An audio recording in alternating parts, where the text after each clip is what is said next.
नमस्कार, विशालदीप किचन या यूट्यूब चॅनलमध्ये तुमचं स्वागत आहे। आज आपण केलेला आहे पालक पनीर। बघू शकता तुम्ही, खूप छान असं आपलं पालक पनीर तयार झालेलं आहे। कलरही भाजीला खूप छान आलेला आहे आणि पनीरही आपलं खूप सॉफ्ट झालेलं आहे। हे बघा तुम्हाला पनीर तोडून दाखवते। खूप सॉफ्ट असं आपलं हे पनीर झालेलं आहे। ही भाजी खूप छान लागते। तुम्हाला जर ही रेसिपी करायची असेल तर पूर्ण व्हिडिओ बघा। पालक पनीर करण्यासाठी लागणारे साहित्य, मी एक जुडी पालक घेतलेला आहे। ते स्वच्छ 2-3 पाण्याने धुवून घेतला, नंतर चिरून घेतला। त्यासोबतच कोथिंबीर आणि हिरवी मिरची। आता एका कढईमध्ये मी पाणी गरम करण्यासाठी ठेवलेलं आहे। त्यामध्ये मी मीठ टाकले, जेणेकरून पालकाला छान टेस्ट येईल। आता उकळत्या पाण्यामध्ये आपल्याला पालक टाकायचा आहे। पालक फक्त आपल्याला 2 ते 3 मिनिटच होऊ द्यायचा आहे।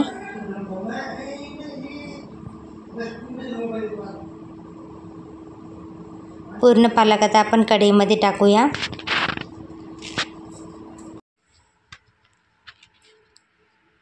पूर्ण पालक आता आपण कढईमध्ये टाकलेला आहे। आता याला 2 ते 3 मिनिटं छान आपल्याला होऊ द्यायचा आहे।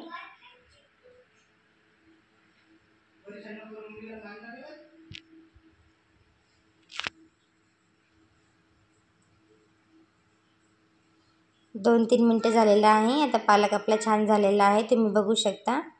आता हा पालक आपण मिक्सरच्या भांड्यामध्ये काढून घेऊया।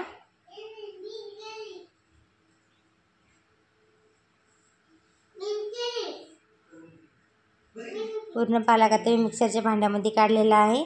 आता यामध्ये आपण कोथिंबीर आणि एक मिरची टाकूया, त्यामुळे भाजीला खूप छान टेस्ट येते। आता हे छान आपण मिक्सरमधून थंड झाल्यानंतर मिक्सरमधून छान बारीक करून घेऊया। हे बघा तुम्ही, मिक्सरमधून छान बारीक झालेला आहे आणि कलरही आपल्याला ग्रेव्हीला खूप छान आलेला आहे। आता एका कढईमध्ये मी तेल ठेवले। आता पूर्ण पनीरचे क्यूब्स हे आपल्याला तेलामध्ये छान फ्राय करून घ्यायचे आहे।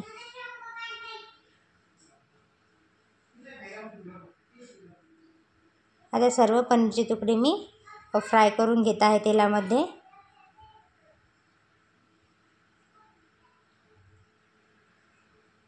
छान त्याला गोल्डन कलर येईपर्यंत आपल्याला सर्व पनीरचे पीसेस छान फ्राय करून घ्यायचे आहे।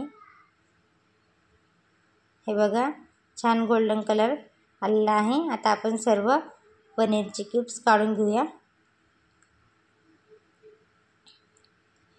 आता आपण पनीरच्या भाजीसाठी ग्रेव्ही करणार आहोत, तर थोडंसं मी तेल कमी केलं आहे आणि त्यामध्ये आता एक चिरलेला कांदा टाकलेला आहे। त्याला ट्रान्सपरंट कलर येईपर्यंत आपल्याला छान तेलामध्ये होऊ द्यायचा आहे। हे बघा, कांदा छान आपला होत आहे।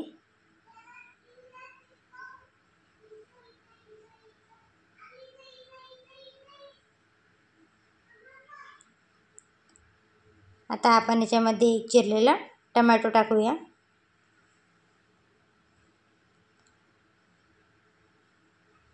टोमॅटो आपल्याला छान सॉफ्ट होऊ द्यायचा आहे। ही भाजी खाण्यासाठी खूप छान लागते। तुम्ही एक वेळेस नक्की अशा प्रकारे भाजी करून बघा। आता आपले टोमॅटो पण छान सॉफ्ट झालेले आहे। आता आपण यामध्ये मी 4 काजू, 4 बदाम, लसणाच्या पाकळ्या आणि अद्रक घेतली होती, ते सर्व आपण आता याच्यामध्ये टाकूया आणि 2-3 मिनिटे छान आपल्याला असं हे परतून घ्यायचं आहे। आता आपण यामध्येच गरम मसाले टाकणार आहोत, जेणेकरून मिक्सरमध्ये काढताना छान बारीक होईल। आता मी यामध्ये 1 चमचा लाल तिखट आणि अर्धा चमचा हळद आणि 1 चमचा पनीर मसाला टाकलेला आहे।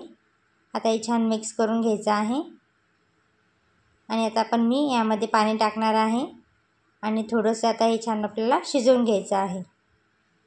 यामुळे ग्रेव्हीला खूप छान कलरही येतो आणि ग्रेव्ही पण आपली खूप सॉफ्ट होते। क्रीमी टेक्स्चर त्याला ग्रेव्हीला येते, त्यामुळे मी मसालेसुद्धा याच्यामध्येच टाकले होते। आता आपल्याला हे थंड झाल्यानंतर छान मिक्सरमधून बारीक करून घ्यायचं आहे। आता मी एका कढईमध्ये 1 पळी तेल आणि 1 तुकडा बटरचा टाकलेला आहे. आता बटर छान मेल्ट झाल्यानंतर हे जे आपण ह्याच्यामध्ये मी थोडंसं लसूण थोडासा बारीक करून टाकलेला आहे. थोडा हिंग टाकत आहे आणि आपण जे मिक्सरमधून ग्रेव्ही केली होती ती ग्रेव्ही आता टाकणार आहे. ग्रेव्हीला छान तेल सुटेपर्यंत आपल्याला तेलामध्ये बटरमध्ये छान होऊ द्यायचं आहे.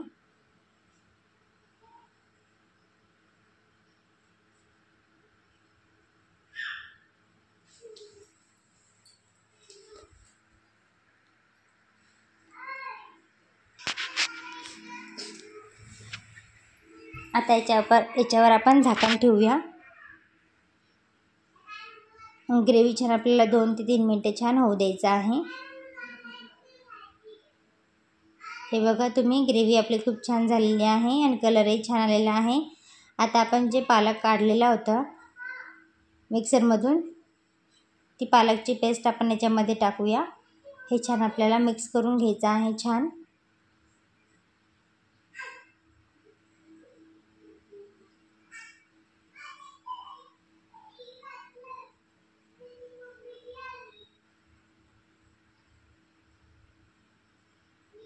आता आपण याच्यावर झाकण ठेवूया.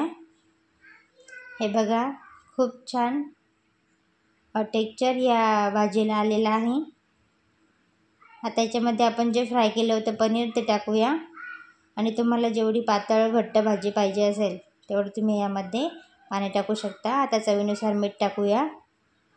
तुमच्याकडे जर फ्रेश क्रीम असेल किंवा दुधावरची साय असेल तर ते सुद्धा तुम्ही टाका, त्याच्यामुळे भाजीला खूप छान टेस्ट येते. आता यामध्ये मी थोडंसं गरम पाणी टाकणार आहे आणि झाकण ठेवून भाजी 2 ते 3 मिनिटे छान शिजवून घेणार आहे.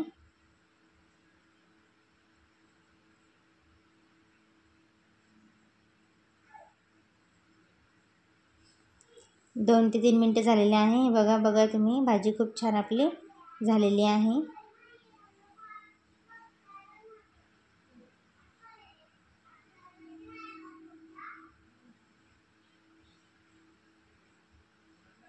आता भाजी आपली छान झालेली आहे. आता एक भाजी आपण एका पॉटमध्ये काढून घेऊया. हे बघा भाजी मी छान काढलेली आहे. आता आपण यावरती ना तडका देणार आहोत काश्मीरी लाल मिरचीचा. त्यासाठी मी एका कढईमध्ये तेल टाकले 1 पळी. आता यामध्ये मी हिरव्या मिरच्या, हिंग, जिरे टाकणार आहे आणि काश्मीरी लाल मिरची. या तडक्यामुळे भाजीला खूप छान टेस्ट येते. तुम्ही तडका नक्की टाका. तुम्हाला जास्त तिखट आवडत नसेल तर तुम्ही स्किपही करू शकता. हे बघा तडका मी भाजीवरती टाकून छान भाजी मिक्स करून घेत आहे. डेकोरेशनसाठी तुम्ही यावरती मलाईसुद्धा क्रीमसुद्धा टाकू शकता. आता मी थोडंसं किसलेलं पनीर यावरती टाकत आहे. हे बघा खूप छान कलर आणि खूप छान आपली भाजी दिसत आहे आणि चवीला पण खूप छान लागते. तुम्ही नक्की एक वेळेस अशा प्रकारे भाजी करून बघा. तुम्हाला जर व्हिडिओ आवडला असेल तर लाईक करा, शेअर करा, कमेंट्स करा आणि चॅनलला सबस्क्राईब करा. पुन्हा भेटूया नवीन व्हिडिओमध्ये.